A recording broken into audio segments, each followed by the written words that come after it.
तो देखो ये सवाल में कोई भी सवाल हो उसमें सबसे पहले आपको ये चेक करना है कि आपका जो चल है, दो चल है तो दोनों चल जो है वो कैसे है ना। तो यहाँ पे पहली बात तो आपको समझा देना चाहता हूँ कि दो तीन, वो भी आपको जल्दी जल्दी समझ में नहीं आएगा, प्रैक्टिस से पता चलेगा, है ना। तो यहाँ पे जो चल किसी और के ऊपर आधार नहीं रखता है ना, जो चल किसी और के ऊपर आधारित नहीं रखता है वो निरपेक्ष चल कहलाता है। जैसे कि इसमें विनयन है तो विनयन ही रहेगा, है ना।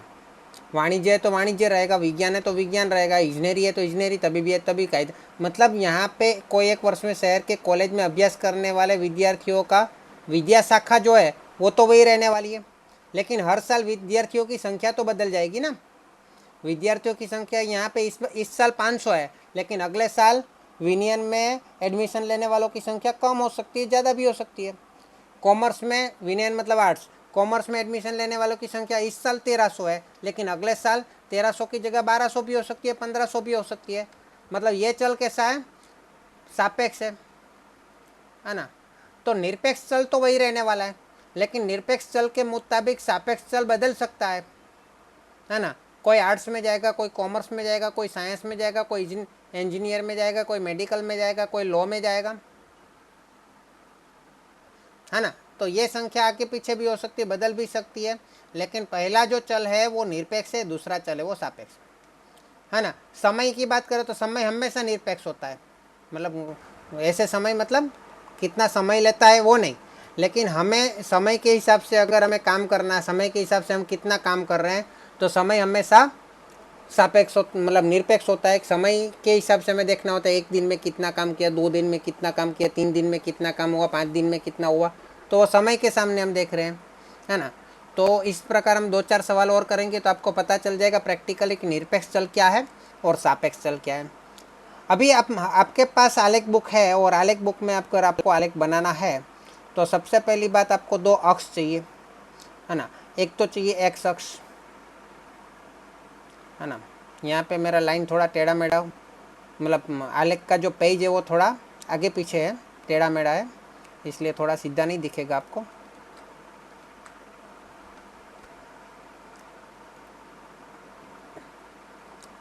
तो सबसे पहले मैं इसको लॉक कर देता हूँ।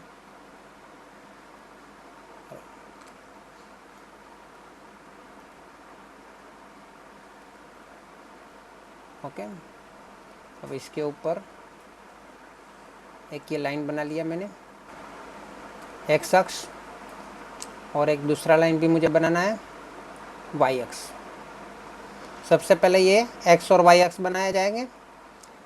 एक्स अक्ष पे हमेशा निरपेक्ष चल को रखना है, एक्स अक्ष पे हमेशा निरपेक्ष चल को रखना है। और हमें कौन सी आकृति बनानी हो, कौन सी आकृति बनाने के लिए बोला है, स्तंभ आकृति बोला है। तो स्तंभ आकृति की कोई मोटाई तो होनी चाहिए, हाँ। तो स्तंभ आकृति में कुछ मोटाई होती है, तो वो मोटाई को भी हमें ध्यान में रखना पड़ेगा। तो स्तंभ जो होगा, समझ लेते हैं 1-1 सेंटीमीटर का स्तंभ रखेंगे। तो यहाँ पे समझ लीजिए पहला विनयन ले लेते हैं, उसके बाद 1 सेंटीमीटर को छोड़ के, मतलब 1-1 सेंटीमीटर की करते हैं तो 6 है। तो हम देखेंगे यहाँ पे ले लेते हैं विनयन 1 सेंटीमीटर को छोड़ के, वापस 1 सेंटीमीटर को छोड़ के वाणिज्य मतलब कॉमर्स, वापस 1 सेंटीमीटर को छोड़ के विज्ञान मतलब साइंस, वापस 1 सेंटीमीटर को छोड़ के इंजीनियरिंग, वापस 1 सेंटीमीटर को छोड़ के तबीबी, वापस 1 सेंटीमीटर को छोड़ के लॉ कायदा। तो निरपेक्ष को ज़्यादातर एक्स चल पे रखा जाता है, एक्स यहाँ पे रखा जाता है, और दोनों साइड यहाँ पे ऐसे तीर करना पड़ेगा। और सापेक्ष को यहाँ पे वाई एक्स पे लेना है, लेकिन उसमें आपको एक कैलकुलेशन करना है छोटा सा। क्या करना है, इसमें सबसे बड़ा संख्या कौन सा है मुझे ये बताओ, सबसे बड़ी संख्या कितनी है। एक्स 1300 दिख रहा है आपको, सबसे बड़ा, तो सबसे बड़ा है, सबसे ज़्यादा के अंदर आ जाना चाहिए। तो हमारे पास कितने खाने बचे हैं यहाँ पे गिनते जाए तो, ये 1 2 3 4 5 6 7 8 9 10 11 12 13 14 15 16 17 18 19 20 21 22 और 23 खाने बचे हैं। कितने खाने बचे हैं, 23। तो 23 से डिवाइड कर दो। चलो 1300 को 23 से डिवाइड करो कैलसी से। 1300 डिवाइडेड बाई 23 कितना आया मुझे बताओ, कितना आया? 56.52 आया। अच्छा मुझे ये बताओ, अभी मेरे को रुपया पैसा सिक्का कुछ भी मेरे को दो, लेकिन एक ही नोट मेरे को देना है, मैं आपको बाकी का पैसा वापस दूंगा, तो आप कितने की नोट दोगे मुझे? अगर आपको मुझे 56 रुपया और 52 पैसा देना है तो आप मुझे कितने की नोट दोगे? मैं बाकी का पैसा वापस कर दूंगा, एक ही नोट देना है आपको मुझे। बोलो। 57 रुपये की नोट आती है क्या? 100 की नोट। अच्छा 100 की नोट मुझे दोगे, है ना? तो इससे बड़ी रकम की नोट मुझे दोगे ना, बाकी का पैसा तो मैं वापस कर दूंगा। तो यहाँ पे हमें वाई अक्ष पे, एक्स अक्ष पे हमने क्या लिया? विद्या शाखा लिया। वाई अक्ष पे हमने क्या लेना है? विद्यार्थियों की संख्या लेना है, जिसमें वाई अक्ष बराबर प्रमाण माप, वाई अक्ष का प्रमाण माप, वाई अक्ष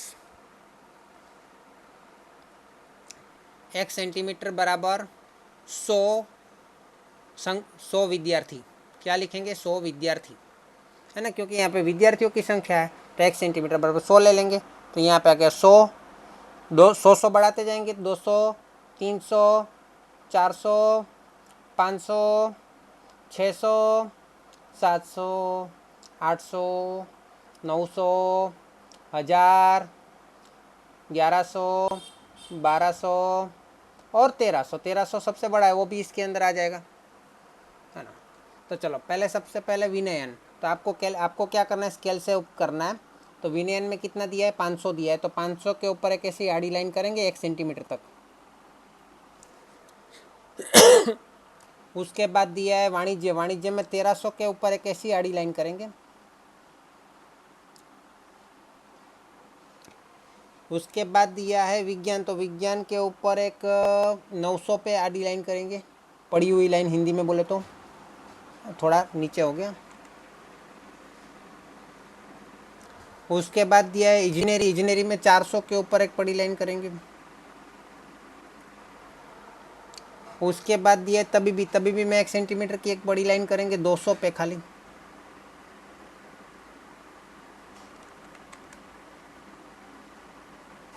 उसके बाद दिया है कायदा, कायदा कानून में 300 हो गया। बस अभी आपको खड़ी लाइन करनी है, मतलब ऊभी लाइन करवानी है। ये हो गया पहली खड़ी लाइन, ये दूसरी खड़ी लाइन, दूसरा स्तंभ बना देंगे खड़ी लाइन बना के, तीसरा स्तंभ भी बना देते हैं। पेंसिल और स्केल का उपयोग करके अच्छे से बनाइएगा, क्योंकि मेरे पास स्केल नहीं है, लेकिन आप मत बोलिएगा कि मेरे पास स्केल नहीं है, नहीं चलेगा, ठीक है।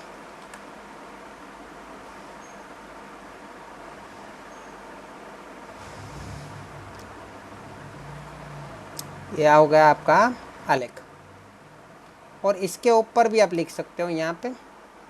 इसके ऊपर देखो, ये आलेख तो ख़त्म हो गया, फिर भी कुछ लोग यहाँ पे इस तरह से लिख देते हैं कि ये जो है 500, ये जो है 1300, ये जो है 900, कोई इसके ऊपर इस तरह से लिख देते हैं तो मस्त पता चल जाता है सीधा, है ना।